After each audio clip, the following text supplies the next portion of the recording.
Hello friends, welcome to அறுசுவை சமையல். இன்றைக்கி நம்ம அறுசுவை சமையலில் மீன் குழம்பு எப்படி செய்கிறதுன்னு பார்க்கலாம். நான் வெஜிடேரியனுக்கு மோஸ்ட் ஃபேவரட்டான ரெசிபி இந்த மீன் குழம்பு. ஸோ இங்கே நான் செஞ்சுருக்க அளவு வந்து 10 பேர் சாப்பிட்ற அளவுக்கு இருக்கும்.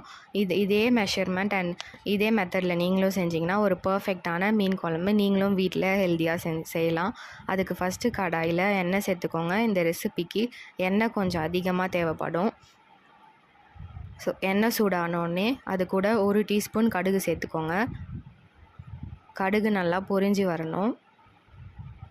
இது கூட 1/2 டீஸ்பூன் வெந்தயம் சேர்த்துக்கோங்க.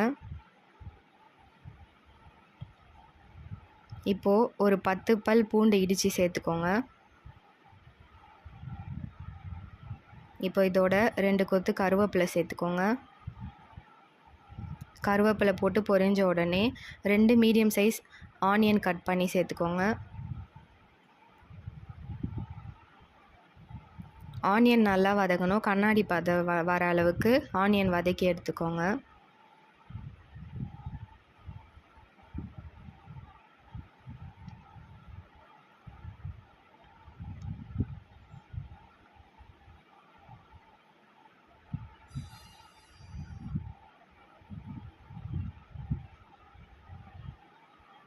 இப்போது நம்ம 5 மீடியம் சைஸ் தக்காளி எடுத்து மிக்சர் ஜாரில் சேர்த்து பேஸ்ட் மாதிரி நம்ம அரைச்சி எடுத்துக்கலாம்.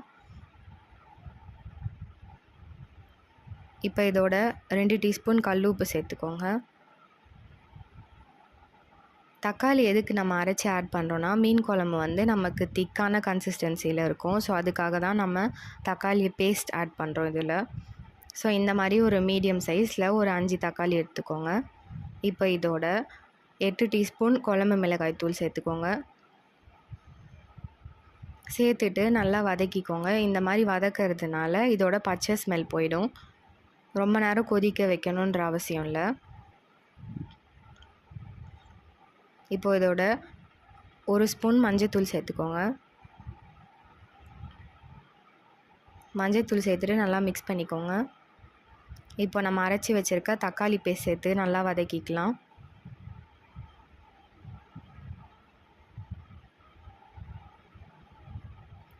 நல்லா மிக்ஸ் ஆகிற அளவுக்கு வதக்கிக்கோங்க.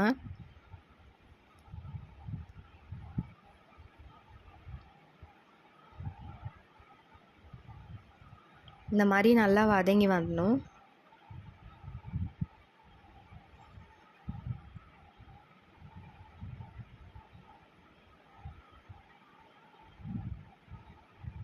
இப்போது இதோட 100 கிராம் புளி ஊற வச்சு அதோட பேஸ்ட் சேர்த்துக்கோங்க.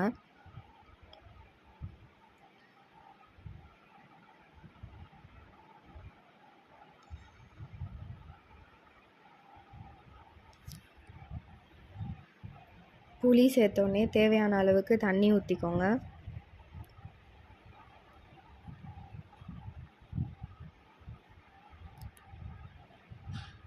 தண்ணி ஊற்றிட்டு தண்ணி நல்லா கொதித்து வரணும்.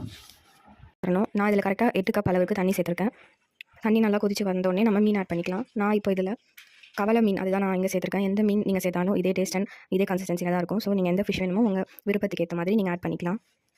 ஸோ நல்லா கொதிச்சு இந்த மாதிரி எண்ணெய் பிரிஞ்சு வந்த உடனே நம்ம மீன் ஆட் பண்ணிக்கலாம். மீன் ஆட் பண்ண உடனே நம்ம வந்து கலரி கொடுத்துட்டே இருக்கக்கூடாது. மீனெல்லாம் உடஞ்சிடும். ஸோ ஒரு 5 மினிட்ஸ் கொதிச்ச உடனே நீங்கள் இதை வந்து கலரி கொடுங்க. மீன் வெந்துச்சான்னு பார்க்குறதுக்கு வந்து நீங்கள் மேலே மீனுக்கு மேலே வந்து ஒரு விரிசல் மாதிரி இருக்கும். அந்த மாதிரி மீன் மேலே விரிசல் வந்துச்சுன்னா மீன் வெந்துச்சுன்னு அர்த்தம். நம்ம ரொம்ப நேரம் கொதிக்க வச்சிங்கன்னா மீன் வந்து கரைஞ்சி போயிடும். ஸோ இந்த ரெசிபியை வந்து ட்ரை பண்ணி பாருங்கள். கண்டிப்பாக easy and simple recipe. So எல்லாருக்குமே பிடிக்கும்.